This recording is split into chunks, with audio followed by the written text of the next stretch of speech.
अनेक गृहिणींच्या मनात याबद्दल खूप गोंधळ असतो। ती समर्थांच्या विचारांचा आधार घेऊन आपण व्हिडिओ अंधश्रद्धा नसावी पण मर्यादा असावी या सूत्रावर मासिक पाळीत महिलांनी ही 3 कामे चुकूनही करू नका।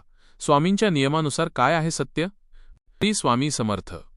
आज आपण एका अशा विषयावर बोलणार आहोत ज्यावर समाजात अनेक गैरसमज आहेत, तो म्हणजे मासिक पाळी। अनेक माताभगिनी विचारतात की ताई, या काळात नक्की काय करावं आणि काय टाळावं?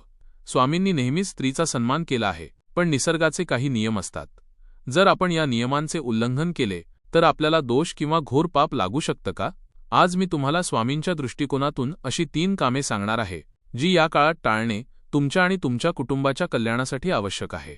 व्हिडिओ शेवटपर्यंत पहा, कारण अर्धवट ज्ञान घातक असतं। 2. पाळी म्हणजे काय? समजून घ्या की मासिक पाळी हे पाप नाही, तर ते मातृत्व देणारं निसर्गाचं एक वरदान आहे। पण अध्यात्मात या काळात शरीरातील ऊर्जा, एनर्जी ही रजगुणांनी भरलेली असते आणि ती खालच्या दिशेने वाहत असते। याउलट देवाची भक्ती करताना ऊर्जा वरच्या दिशेने प्रवाहित व्हायला हवी असते। हा विज्ञानाचा आणि ऊर्जेचा समतोल राखण्यासाठी काही निर्बंध घातले आहेत। 3. पहिले काम, देवपूजा आणि पवित्र वस्तूंचा स्पर्श।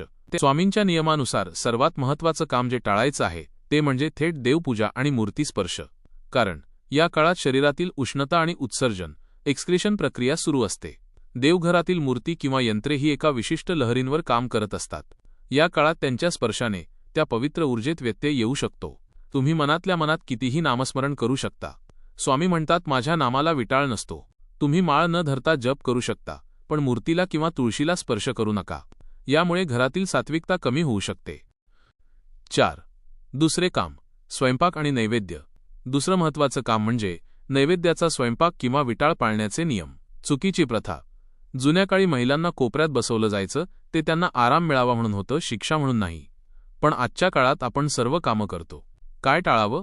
शक्य असल्यास या 3 ते 4 दिवसात देवाचा नैवेद्य किंवा देवाला वाहण्यासाठीचा स्वयंपाक करू नका, कारण तुमच्या हाताची उष्णता अन्नावर परिणाम करू शकते।